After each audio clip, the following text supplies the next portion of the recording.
Why is it important to teach about video games?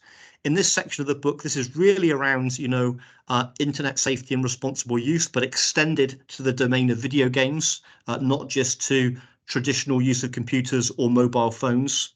And we really tried to emphasize within this section of the handbook that it's important that teachers and adults, key adults in children's lives, talk to them about their online experiences. If we don't talk to young people about the online experiences, it's impossible to produce good online behaviors. So having conversations with young people is a really, really important thing. And we give some tips and tricks about how to do that.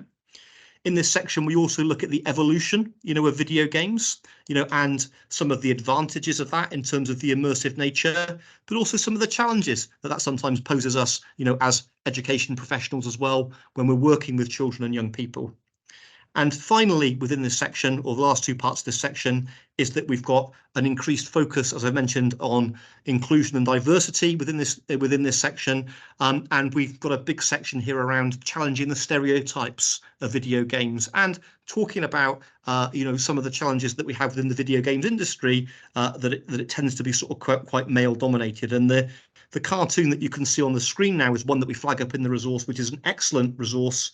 It's called Real Virtual Beauty, which is in a partnership between the Unreal Engine, which I've already mentioned, but also between Dove, and looking at how people are represented online and what that means. So really, quite deep in terms of the learning that we can use here.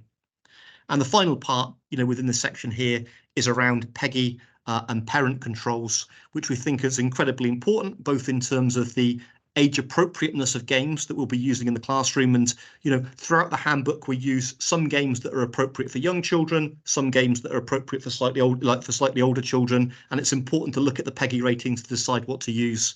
And it's also important as educators, we understand about the parental controls as well, so that we can, help parents and communities understand how they work.